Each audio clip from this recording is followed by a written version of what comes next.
say Lion. There you go. I think we're gonna head to the default bans. I would think Glaz would be a good second one. Yeah. Glaz or Ying. It's one of the two. Especially against EG, I would take Glaz off the board in this map. There you go. Makes sense. Both teams really kind of would have benefited from the Glaz, but you mentioned EG especially with Necrox. Mentioned it early on in the analysis. Canadian is also happy to play it too. There you go. Mira removed from play for default here. So I guess Valkyrie, Maestro, or Echo, probably Echo here. Yep, there it is. Wow. How good are we at our job here? You predicted the default ban. How did you do it? Pure math. Hey, man. I mean, we said it. There's so many specific target bans you can go for, but then you just go for default, and default just... There's a reason why it's default, right? Yep. It works. Speaking of defaults, interesting to see Hookah Lounge is going to be the first bomb site here for EG. Not always the most common primary. See if Canadian's going to 6th pick or not. Maybe not. Maybe just tease it. No. Yes. Looks like there we go. 6th picking. So that makes a little more sense. It was a little strange to see both a Ying and a Doka be here along with a Captao. So we're bringing out some of the more specific operators all in combination. All right, as you mentioned, Hookah will be in play. Goddess and Laxing bring the Capitao plus Ying. It'll be it's gonna be interesting to see how Laxing runs the Ying on this. As mentioned, the Ying is a big ban for teams on a map like Coastline, and that's interesting. We finally see again a bulletproof camera. I like the idea there to be able to see into Aqua. There you go. That's the mute Geo running it. Yeah, that makes some sense. Or I'm sorry, not in Aqua, but into Billiards and potentially Aqua, depending on where it was positioned. No, it's right in Billiards. Yeah, you can see it down. So. Oh, there we go. That will make it so it can see into Aqua better. Yeah, he'll have a pretty darn good line of sight in there. Of course, with the Mira being removed from play, you wouldn't really be playing Mira on Hookah anyways, but you know, there's some places where you can set it up, especially on the stairs, but it's not a big operator that should be bringing here. But you at least bring the bulletproof camera. It gives you information, but also allows you to peek through the Ying, but no Retro with the first kill on Geo. Eliminates the player sitting down in... Normally I would think that would be a peak, but Retro just playing very aggressive already up walks in and just... Wow. I mean, I don't know if he'll get away with that again, but that certainly was a good way to start it for C9. Interesting part is that C9 are running 0 hard breachers. Yeah, well, you know, we've talked about it before on Coastline, especially with G2. You don't necessarily need a hard breacher. Most of the time if you bring Glaz, but Glaz being banned, but still, it is not a map that needs hard breachers nearly as much as many others. Habana, though, would be great to have, especially on this site, because if you can get all the way on top on the roof, then you can open up holes to shut down anybody playing in the back of the pool bar. I like that Evil Eye that was hidden beneath the couch there. Good on them spotting that out and Retro taking it out. Well, it looks like we might see a fight here between Retro and maybe Maestro soon, but Necrox in the meantime takes down Mark. So that is going to be some good utility taken out. And Battle Eye also dropping someone else. X-Recruit XX420. All right, there you go. So Foxy still keeping up the drone play as Retro set up in the aquarium. He knows that be a potential peak, but since he still has an extra Ash charge, he can use that to destroy the Maestro camera. But it's the debate: do I use this against the barbed wire or not? Because they see that there's an open hole, and they might be afraid of a player playing from below. They'll actually open up the entirety of the wall here to face against the smoke, and they'll be running in with their tac crossbow, baiting out the smoke, but at the cost of quite a bit of utility from the Capitao. Ying will throw in one of her balls of steel as Foxy gets one on Young. Goddess going in for the plant, but Canadian will connect. Goddess going down, and that's the diffuser being stopped. Canadian, another frag on Laxing, all up to Fox and Retro, as Fox has penetrated the defenses of EG, but he reveals himself in the hallway here for Hookah. Not able to do much as he misses the shot on MVK's Jaeger. And it's all up to Retro, the man that opened things up here for C9 is suddenly the last man alive. Yeah, he's going to need a 4K to win this. Well, to get the full ace, basically, at this point. He'll move in. No Viper strikes available, and the Maestro will give the information. The Jaeger will get shot down. Not enough time as Canadian peeks around the corner by the face. And That's Retro out of play. Well, good attempt. I like that they made an attempt for the plant with so much time left, because in case it didn't work, they still had time to play with. Unfortunately for them, lost too many people in the process. You saw Fox also struggling with the CZ. That is one of the problems with it, is that recoil pretty much kicks the gun right into your face. Makes it very hard to see where your opponent is at that point to adjust your aim, despite the recoil not being, too bad itself. But that is the big problem. Now the SMG-11 or SMG-12 is not so great. You end up with that exact problem. Laxing going to switch it up to a Maverick here. I like that attempt to try and bait out a lot of utility and then have the Candelas thrown in from outside through the windows was definitely a different way to do it. So it was a good attempt there. But Young's actually going to sneak in a shield. He is very well known for playing lots of shields and doing it well. So not a huge surprise on that. Well, Laxing's going to not play the Maverick after all. We'll see how the clash will run here for Young. I wonder if they're just going to use her the reverse Monty, just stand in the main doorway for to stalk. Definitely could do so. I mean, there's some ways you can play it, but it's either that or you play her by the kitchen side. Yeah. And this is, of course, the more dominant bomb site at the moment for defense, although teams are sometimes winning Hookah, as EG just did last round, so it's not unusual to see it played, but it is more unusual to see this be the secondary instead of the primary bomb site, but we'll see how they do on it. It is going to be a little more predictable. One thing, though, I love from EG is that they realize that C9 are not going to play with hard breachers. So what do? When reinforcing the wall coming into kitchen from the hallway, they reinforce the top part of it and not the usual second half, as you can see in front of NVK here, and they'll open up a rotation hole.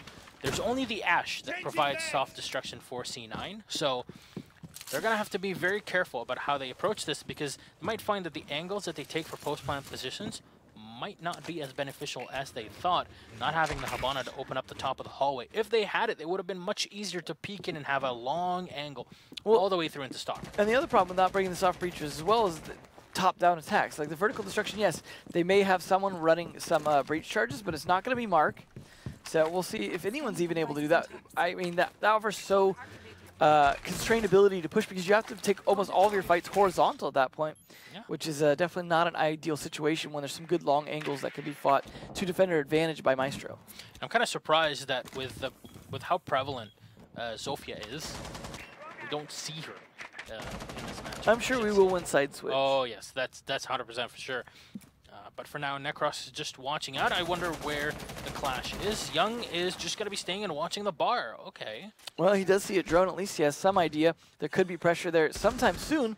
Obviously could block the door as well. But his job is to just provide intel and also kind of hold this room as Canadian comes to back him up a little bit. But his job to hold Sunrise so that they cannot pressure Kitchen from the other side. Of course, they've got to worry about the windows, which Laxing is opening. Could chuck some Candelas in through there if they clear all the ADSs. Fox a bit far off, though. He has probably not used any of his phone calls just yet, but may do so if they're trying to pinch some of those roamers. There, I believe we hear the phones now. Yep. NVK controlling lobby in the meantime as well.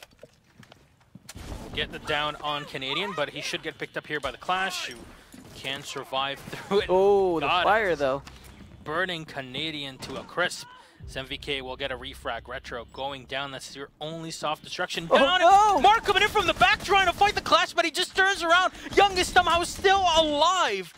Laxing will have to deal with him with the Candelas. Walks in, but the shield is right in front, and finally they're able to take him out. 40 seconds left on the clock, though.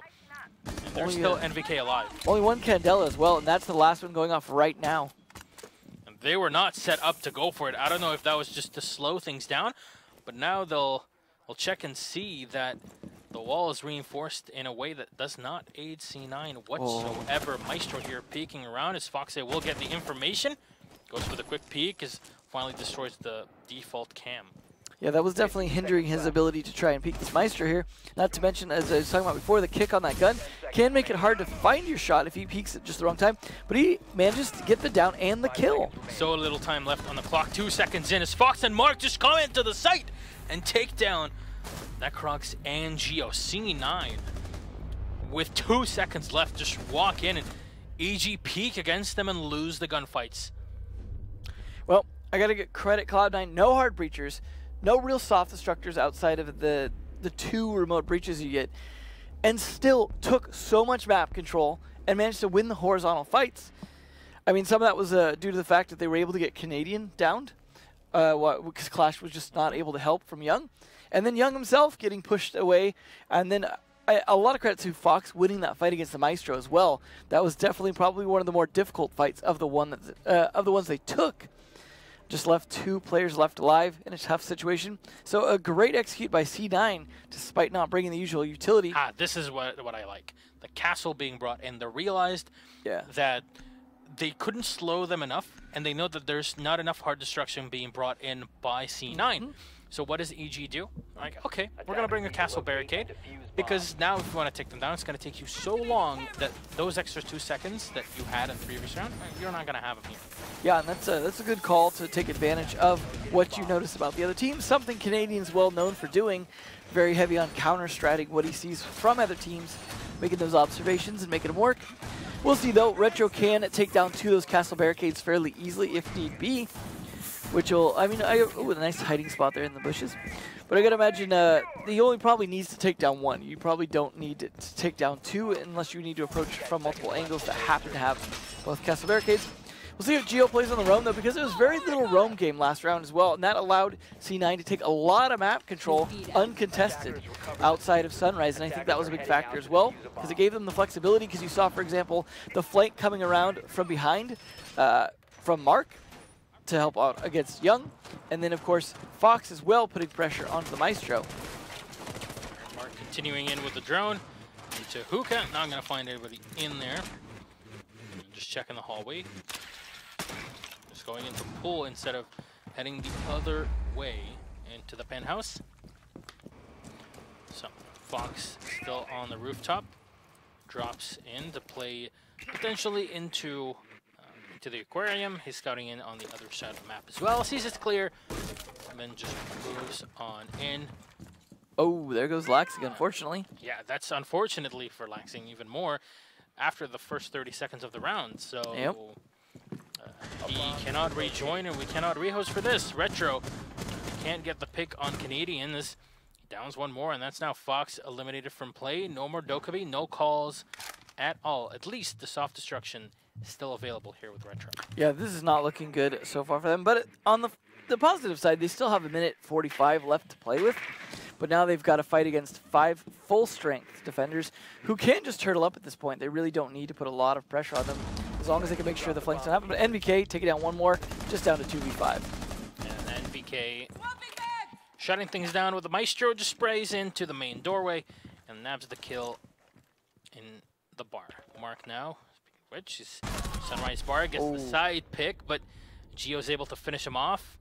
Diffuser set on the floor, and they're just watching it by the Cool 5 stairs and realizing there's only 1 more player alive. You can go safely for the pick there on the IQ, and NVK for the last one on Retro.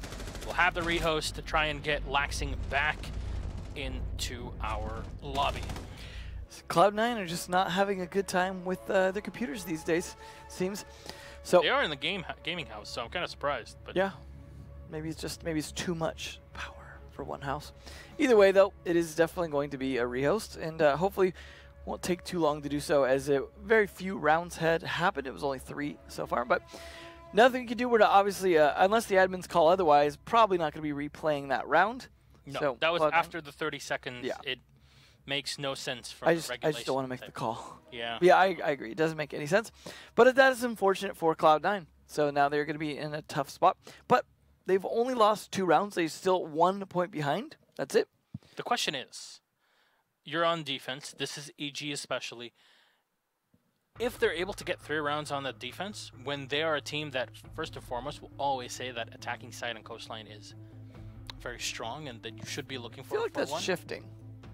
I feel like it's shifting towards a lot more defensive wins. Trend-wise, we saw, I mean, with the first half of the season, absolutely, you saw a lot of attacker wins, very attacker-dominated, but I feel like lately, a lot of the defenses have shifted in some way, and it's not necessarily the new ops. It's not like Clash or anything like that.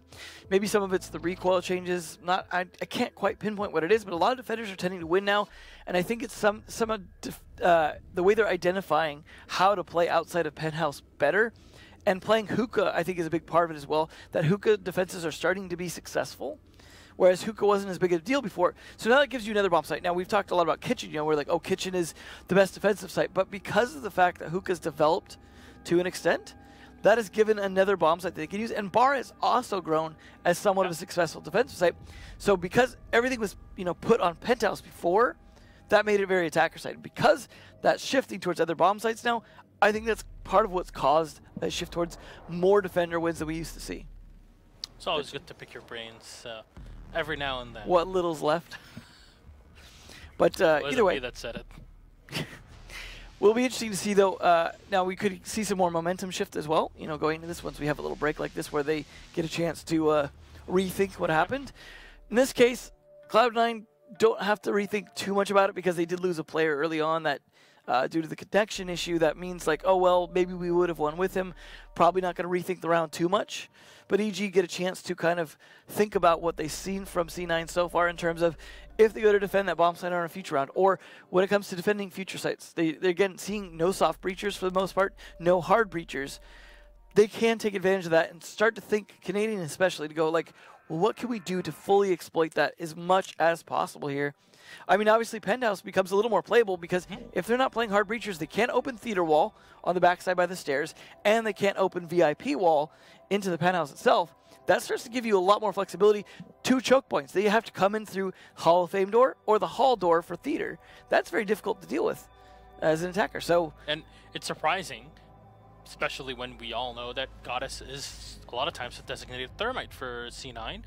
A very successful one at that. It just surprises me they've dropped hard breachers altogether. I know you don't need hard breachers on this, but when you're playing against a team like EG that will read into that, at least have a hub on them. It makes more sense to have that as a backup, to open up angles.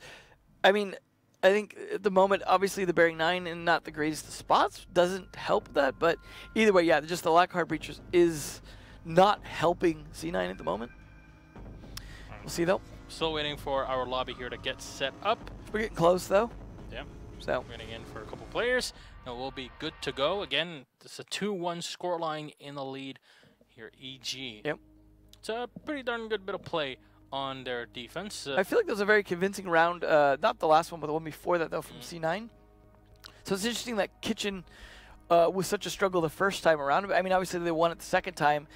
Some of that credit to the losing the player, but also just it seemed like EG played it much smarter that time. We're able to win more of those gunfights as well. Changing around to the castle definitely helps quite a bit. And then getting the early picks. I mean, they played with the top floor. I have to commend though Retro. Yeah, he didn't get a kill right at the beginning of the round that time. Unfortunately, it didn't work out for them in the round where they're trying to push into Pool and Hookah. So there's a few things to change here and there. Maybe this is the time for C9 to try to get back into it. It's certainly the time for us to get back into it. Yeah, took the words right out of my mouth. Let's head. Thank you. All right, Coastline. Let's head back into the game. Coastline with EG leading right now 2-1. And I think we're just making sure that it's going to work. There we go. All right, they are going to go bar now, having won Hookah and Kitchen. They could go back to Hookah, but no, they want to go with bar, which is probably smart to change things up a little bit. Canadian going to be bringing out the Vigil I mentioned before. He likes Vigil as well as his very well-known pulse play. Young going to sneak in. It was going to be Legion, but no, Castle. Fox just 6-picking to what he's been playing every round anyways. But he's going to put some fear into Canadian's Vigil by making him think he has that Jackal. Yep. So, interesting there. Defenders, protect your bombs from being defused by attackers. We'll see how EG defend this one. This time, they'll go for the bars. Of course, they played Kitchen, they won that. They played up in Hookah, and they won that. Mentioned Penthouse, not been played so far. We'll see, maybe that'll be the site for later on. As, again, you mentioned it. Wow, you do know quite a bit. I do mention a few things here and there. Yeah, it's like it's your job. I don't know. But it's kind of fallen a bit off of the top plays. And Canadian is actually bringing camera instead of the impacts. Now, big thing about the camera is that you can't move the angle. And you're basically just stuck with whatever it shows. So you gotta be really careful where you set it, but the big advantage is that you can put it in soft walls, hard walls, and indestructible walls. Yeah, and it's definitely the case where some people use it in place of black windows, things like that, or black mirrors or whatever. and take advantage of that. They'll also be placed a lot of times on long angles where you offer some kind of destructibility to see a nice long angle. And you saw the Maestro actually being played for its rotatability on that door frame. So it's like the kind of contrast of where you would place this. Like obviously a bulletproof camera would make zero sense there, but an Evil Eye makes sense. So we use that. And there is again the one soft destructor they have, taking out one castle barricade, as to be expected. But this is not the bomb site. They're just going in from behind in the kitchen as drones get shot up. Mark just holding an angle. It is a big part of the play, though. You control the rotations, and you basically eliminate half of the players. Yeah, you stop them rotating from lobby, but they still have the ability to play courtyard to rotate into the hallway. And, well, the courtyard rotation is a very difficult one to be successful in, as the castle will go down to Retro here with the opener on the Ash. The Jaeger of NVK will fall back for just a bit. No, he just moves on in. He tries to get the kill, and he indeed will be successful. Canadian and NVK with a kill each. Suddenly turn things around. Here's Mark, and Retro will fall down. The 3 speeds that are out of play, but there's still Fox available. And NVK holding the cool vibe stairs, making sure the rotations are always kept in check. Goddess, though, with one on Canadian. We'll take down the Vigil finally and tie it at 3-3. But the smoke is still alive, and this push with the Capitao can still be very successful for C9. Yeah, absolutely. Of course, you're going to see the smoke of Necrox trying to counter the smoke from Capitao. Now, the advantage does go over to Necrox because he has 2 smokes, whereas Capitao only has 1. But Fox, also bringing 2 smokes, brings a grand total to 4, having just 1 more. The Necrox gives them some ability to try and counter those plays, assuming it's placed right. Unfortunately, Evil Eye looking the wrong direction there, but Geo is still alive on Maestro, still could rotate it, but if he dies, no rotation is going to happen from then on. He's looking through the hole on the top as he rotates from behind. He's going to play right behind the bomb. Oh, there's the rotate. Yeah, he's unable to find him, and this is the thing. Castle Barricade, where you're only bringing the ashes, your only soft destructor, you don't have the option of the IQ with grenades anymore. You gotta worry about that. With a flank from NBK here. Can get the pick, and there we go. The headshot on Laxing, 3v2.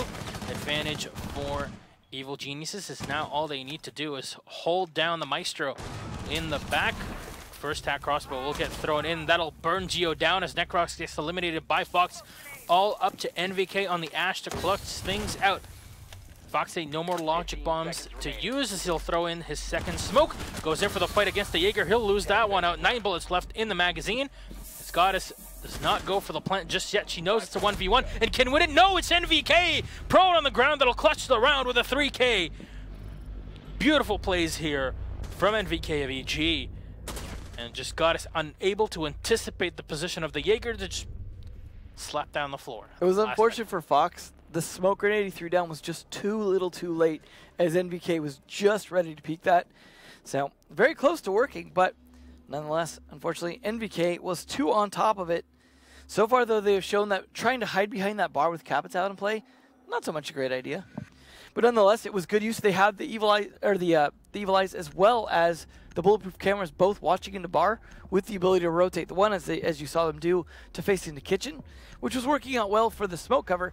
They did go to plant behind the Evil Eye, which was not going to be able to rotate at that point, which was a good play. But at the same time, they were still able to be countered on Fox's flank. So the loss of coverage ultimately not paying off. A lot of 6 picks going on here. Which is, it doesn't always happen. Many bombs as they can. Not everybody uses it. I mean, some people, I've read it here and there. It's like, why doesn't everybody use the 6-pick? Well, it's an option. It's not. Sometimes it's a distraction, depending on what you're trying to accomplish. You don't always need to use it, and it really just depends on what you have in mind, what kind of trickery as well. Well, you can't just skip revealing your operators to not use it. You know, we so used to not have. Yeah. Remember? Of course. They remember. They came hand in hand. But either way, yeah. So that's my point, though, is you might as well use it if you can, because your operators are being revealed. At least as an attacker. I feel like that's where you get more advantage, so you might as well take advantage of it to make them think you have or don't have something that they may have to adjust their defenses accordingly to. It's all about the mind games. That's right. Well, there's another bulletproof camera being used this time from the mute, as Canadian is not going to be on Vigil. So they definitely like having that extra passive intel.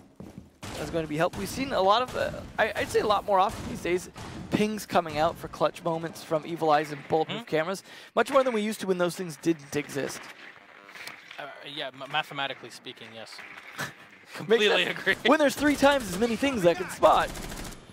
Well, after they got introduced, we started seeing people actually using them. Like, oh, You can't say that about everything in this game, to be fair. But yeah, that's very true. Either way, though, they are starting to get some idea where the defenders are, but they're not really taking a ton of that map control yet. A little bit of redundant droning going on as they're kind of overlapping here. They want to take the blue bar side a little bit to be able to have some extra pressure here, but they have to fight all the way up to Hookah. Can Retro open things up with any kills up top? it's been the entry fragger and a successful one for C9. Unfortunately, the follow-ups from the rest of the team have been a bit absent, and I can only imagine how disheartening it must be right now for C9 after that previous round where they had the advantage, then just kind of squandered it there at the end. Mark's taking quite a bit of damage now. It's good that he was using his drone instead of face checking, but losing the drone means now he's going to have to force Laxing to entry for him, be his backup. Of course, the F2 great at that, but Necrox, controlled spray, is the king of the SNG. 11 gets the first kill on the Dokkaebi, and still a ton of damage done to Mark, so no calls available. EG can roam freely. Yep. Necrox, ever the smoke player, has been for a very long time. It's good to see him back on that. A lot of droning still happening here that shows they're getting kind of stalled out, but Retro with the flank here, if he can catch NVK off guard, that could help quite a bit in terms of getting a lot of the top floor map control. Fortunately, NVK just not on top of it. Retro is, but he's got a lot of damage on him. Same with Mark. They almost need to reset each other. There you go. Again, the same Maestro camera being set up, and oof, trying to burn out the ADSs here with the Zofia. Laxing in the meantime will connect on Canadian. He'll take down the Valkyrie before she can use her C4. Necrox watching the cool vibe stairs as he moves in against the Ash, but Retro just gets the 3K. Doesn't even care about the positioning of his opponents. Now from the back, it's Geo, but Laxing gets the last frag, holding down the hallway, and that's C9 to get one more. Nearly a 4K for Retro. Very well played by him. And while it still goes over for the round half in favor of EG, it's still only 1 point difference. Definitely could be a comeback here from C9. We often see a lot of times sides will switch and then it goes back to the other team winning, and then it ends up in a 3-3 scoreline. So definitely possible here. But they are going to actually go to Penthouse, something that EG did not want to do whatsoever. So I wonder if there will be a bulletproof camera for this again. Possibly from Laxing, yeah. That might help. I mean, because the last thing you want them to do is smoke plant. And that's really going to be counter. But they have Fox on Pulse, so they might not need it. No, it's going to switch around. Valkyrie.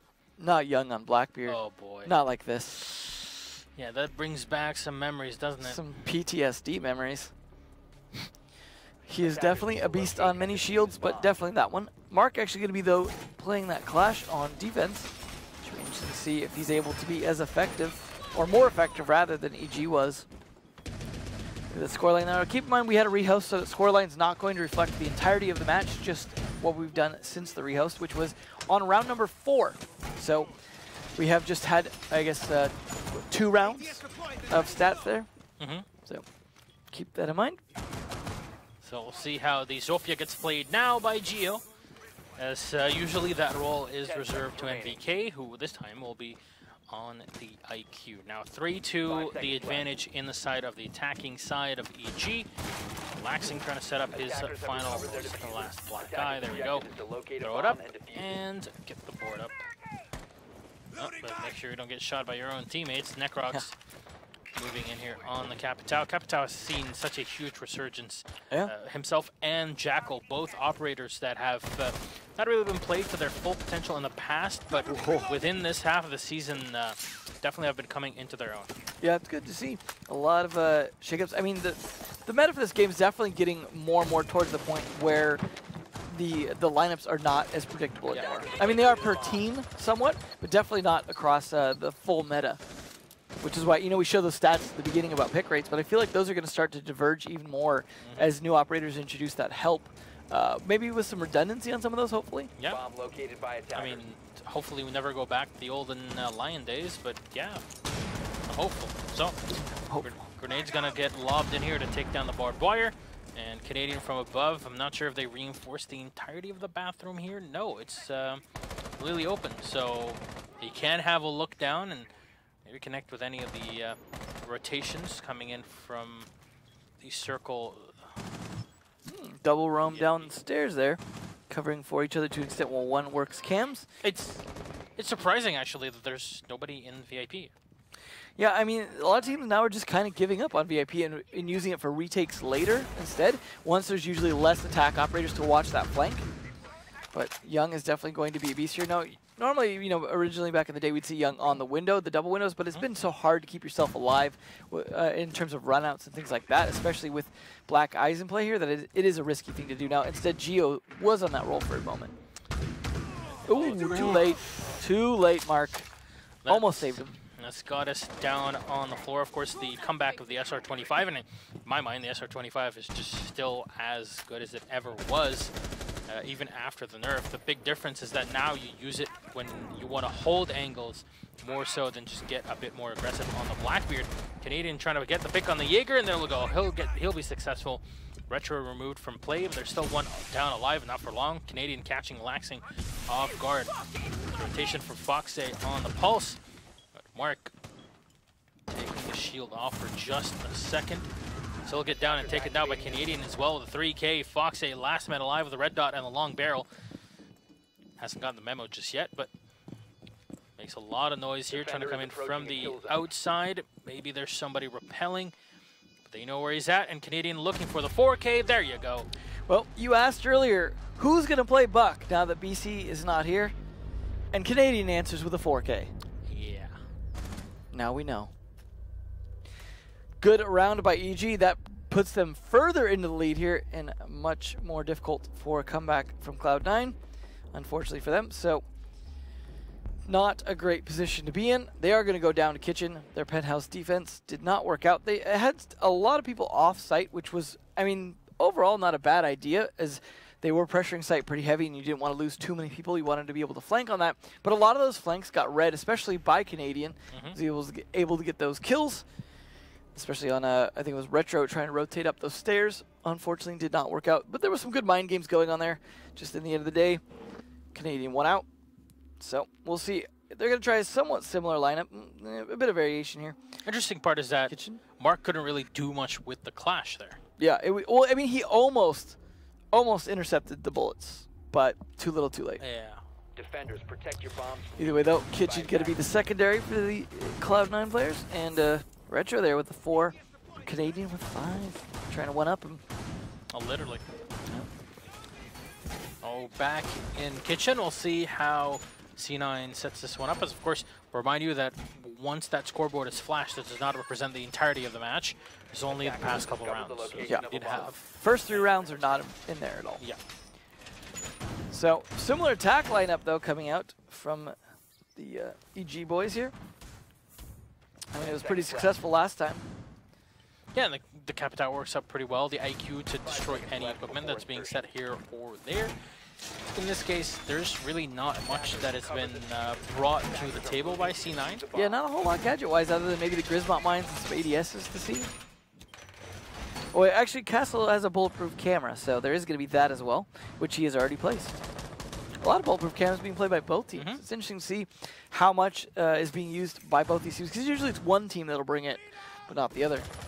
There you go. You see Young already peeking up here on the Blackbeard. Be able to drop in if need be. The wall has not been reinforced here, but very smartly there's already Bucket Canadian droning in, and the Blackbeard will drone in as well. See the clash downstairs in the bathroom. Mark trying to get some information. Where his opponents are. He peeks out, takes down the drone. He's doing a good job at least controlling the flow of the attacking the bomb site. I mean, yeah, they can come in from delivery, but last thing is you want to flank into bathroom, because controlling bathroom is definitely helpful for repelling a delivery push, which they may consider, but it doesn't look like they're going for so far. There we go, Young with the first one yet again. Retro being shot down. The Castle eliminated as he was still playing in the inside here. The Penthouse NVK from the back, taking down Foxe, holding the secondary angle as Fox decided to move into the south hallway instead of going down, fearing an angle on him from the Lamborghini doorway. Well, NVK here with 2 breach charges can start to open up the floor if Canadian is going to, but Young a bit on low on health. No, Mark still surviving. The potential bait here. Blacksing just stay put for a second. Oh, look. Oh. They're still in VIP. Attackers have So located they a have bomb. not moved in just yet. Nope, they're going to go the other way, unfortunately, for Laxing. Is there a claymore that's been set by MVK? Doesn't look like it. No, there we go. Just Mark is going to move in. Yeah. Laxing reveals himself and just backs off, and C9 will fall back. The MVK checking the cameras here. I guess he did position a drone somewhere. Geo from above, though, getting the kill on Goddess. Oh, there goes 5v2. Smoke. Yeah, this is not a good situation to be in because, yeah, you have Mark on the shield, but he's not going to be very effective in the fragging, so it's all about Laxing coming to help, but too little, too late, 1v5. Yep, and Young is just ready for him. He'll land another kill with the SR-25, the Blackbeard. Saving the day here is EG, 1 round away from the win. Definitely looking like the way things are going could be one final round here. I do expect a good chance Cloud9 can come back 1 round, but with the way EG are playing on attack, I feel like that's the limit, unfortunately, for Cloud9. So far, though, good coordination. A lot of clear happening from Evil Geniuses. They were spending a lot of time controlling that top floor, looking for angles, giving Canadian a chance to open up a lot of the floor to find different angles, which worked to kill the smoke. So definitely playing that well. And unfortunately, Mark's shield play did not end up benefiting the team the way he was trying to make it. But speaking of shields, Canadian selecting Monty. Will he stick it? Young probably going to stick with his choice of Blackbeard, but we'll see. 17 seconds left on 6th pick, and no one switching off just yet. It's there we go, Mark and Canadian. The 2 shields that are similar going to switch off. There you go, the Buck. And Mark should be back on the Maestro. Yep, there you go. Now this is going to be the first time on bar. Now, so far they have not won any of the defensive sites, so they could repeat any of them, but instead they're choosing to rotate 1 more time. They're going to go down to bar, try their luck there, and hope that it's going to work a little bit better, because if not, well, that's your last chance at this point. Surprised that it's EG that pull out the Blackbeard card, not C9 when they were on the attack. Yeah, I mean, both Young and Retro, though, are very good Blackbeards, so I feel like we see the Retro Blackbeard, especially on Clubhouse, maybe more so than other maps. Well, see if they can pull this off. Laxing on Pulse should be interesting here. Maybe able to help propel some of that top-down play, because Canadian's definitely going to be doing that again. 5 seconds remaining.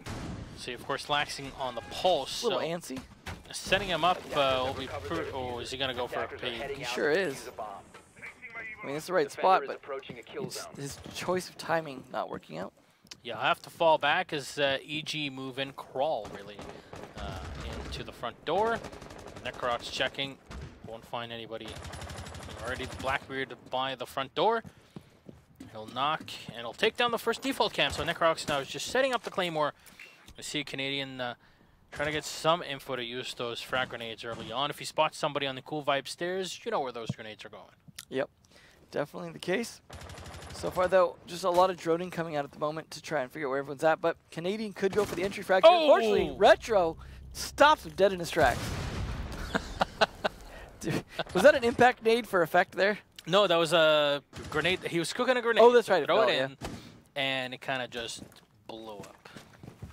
No martyrdom for you today. Rest and pepperoni. It's Geometrics now to set up his Claymore in the back. Young taking down the Legion Gumine, set down by Fox right at the entrance of the bar. Young just holding the angle. That's why you bring the SR-25. Got a lot more reliable damage and recoil patterns to play with. Fox, in the meantime, another one on Necrox. Defense on bar, working out perfectly here for C9. Now the bolts are out of play, and NVK cannot find the shot. Laxing in the meantime on Geo. EG getting picked apart. This is a perfect game for them so far. Not even damage, as I say that, a little bit of damage and a kill. 2 in a row here. Young and NVK with a kill each. And can they get it? Yes, they can. It turns to 2v2. Suddenly, they have a huge advantage here, EG. NVK, beautiful pick here on the Pulse. Laxing just moving in, not checking much. There's still a lot of time to use the breach charges. And oh, what? Wow. What? That's God is going down. What? How does that even happen? On what is probably the last round now, that's got to feel especially bad. Oh my. Now it turns into a 5v2. From a 5v2 down to a 2v1 advantage for Yeah. EG Mark, with a breach charge kill. take a breath, Mark. 30 seconds left. The Shark has to bite here, Devin. Yeah, he's gonna. Bomb located by attackers. This is a tough situation to be in because he's gonna try and hold angles, but he doesn't know where they're approaching from, and they've still got drones left. NVK could, he doesn't have to risk face checking it. Just go and plant at this point, right? Unfortunately, 15 yeah, Young's the one with the diffuser, so NVK's gonna have to watch him. Oh It's no! not enough. He does not have enough of a charge to kill the Blackbeard, and there we go. He'll stay alive and take it down. That's the Evil Eye out of play. Mark trying to switch around to the second one, trying to take down the Blackbeard. He turns with the shield and gets the kill on it. Low on health, both players here. Mark with the potential 80 rounds in the magazine of the Alda. And all he needs is just 2 shots to connect. NVK moving around on the IQ, trying to find the kill. The ring From around the the road. side, oh my god, what is going on here? Mark moving in, and NVK does not hear. They move right next to one another. Mark, what do you do? What? Opens up the hatch, and Mark drops on down. There's not much time left, as unfortunately that'll be GG as the Blackbeard comes in, and Young finishes things off with the Deagle. A very awkward round, but my, EG recover. And this is why it's one of the best teams in the world. They're never out until it says defeat at the end of the round. Certainly a tough situation and a very bitter loss when you had the 5v2 advantage and still lose it out. Even with 2 Evil Eyes to zap him, still not enough to finish the job. That is a very unfortunate situation for them. So, technology issues aside, not a great night for C9. This was, I mean, we've had some pretty good games today, but this is, especially with that final round, a very entertaining game. Yeah, absolutely, definitely well played. I think Cloud9 had a lot of potential there, but just the comebacks from EG seem to be able to crush them every time. Much like we were talking about with Obey, they could be close, but in the end of the day, the other team's winning. Nonetheless, I mean, to be fair, Cloud9 had not played that map before in this in this tournament so far. So, much like the situation with Noble versus SK, it's a risk taking a team to a map that they've played and won on that you have not, and it's backfired on both the teams so far. So maybe you have to be a little more careful, I guess. Either way, though, a good game by C9, but definitely 4 points too short. Yeah, that is unfortunate, but they do still retain their spot. They're still safe from the auto relegation and relegations in general. Yeah, So they're not Noble or Obey. That's the important thing for Cloud9 right now. I can't believe a team that started out getting 6-0'd 3 times is still out of the auto relegation spot. So fantastic comeback from them, at least in terms of overall points. there's always a way, that's for sure. And, well, it means that our top 3 teams are still at the top. Who would have thought that things have started to kind of somewhat gel? There's still 2 weeks, as you mentioned before, though, for things to shake up a little. But as we get down to the last week, of course, there will be less to move around unless we've got a very contentious top 4. Yeah, the big surprising part is, of course, Rogue not being in those top 3 or top 2 teams. But Yeah. there's competition. Teams are getting better and better. I mean, Rogue's not out of the running yet, right? Yeah. So In the it next still could couple of happen. weeks. I think they have some matches that do favor them a little bit coming up, so entirely possible. All right, well, we have an interview ready, so let's head out. Ric Flair himself, it's Canadian joining us. Good evening, Canadian. Guys? How are you? Pretty good, pretty good. Not too shabby. You guys did pretty darn well, to say the least. Got a couple questions for you here on Coastline. Playing against Clash, in general and specifically on Coastline, how do you play around her? Is it really all about having the Capitao on the squad, or how is it like? I think the main thing is just communication. Like you can spot where Clash is pretty early on. Like as long as your droning's pretty good, like she's not gonna get up in your face fast, right? Very slow operator. So like if you see where she's approaching from well in advance, like just make sure to communicate it. Have Cap or Sophia rotate, and just like as long as you have 2 people like working against her, you're most likely like gonna be all right. Especially if you have a Sophia, use Sophia stun, and then Clash is a free kill. But like even if you just have 2 people like they're aiming at her, like the guy that's behind her can't do much. So just good communication. Yeah, never That's try the and main point. 1v1 the operator that's designed to, pull you off. Definitely not. Yeah. In round 2, when you guys were on defense, down in kitchen. Now, you had lost the very first one, but then the big change was switching around to the castle. How was it adapting around, seeing that C9 are not really running soft breachers and hard breachers in general? Yeah, so we saw the lineup they were running. They're running heavy smokes. They were running a Ying as well, and then no hard breach. We noticed that, and no soft breach as well. Like, they weren't playing any top-down play. They were just trying to hit the site with smokes and Ying. And we noticed that. And we had previously been running a clash, like the first kitchen round we were in the clash, and then they had the Ying. Young said, like, they're running the Ying. They're not playing top-down. Like, there's no reason for me to go to the clash. And we're like, yeah, they have low soft breach as well. We can run the castle along with the Meister and really punish them. So we ran that. We played heavier on site because we didn't need to worry about top down. So yeah, just good communication overall from the team, deciding on what we needed to adapt and change to. That last round, though, let's just have a second for that.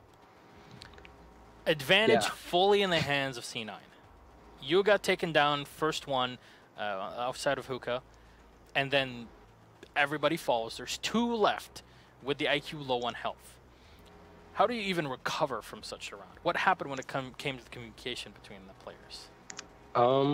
We were just basically, like, we had the flank drones set up still, so, like, we had the map control we needed. The problem was that we didn't have the numbers, and we just kind of held the flanks, and, like, we just kept getting picks because people were moving around in sight for Young to kill, and then Nate got people up top because they were still playing blue stairs and still pushing pool.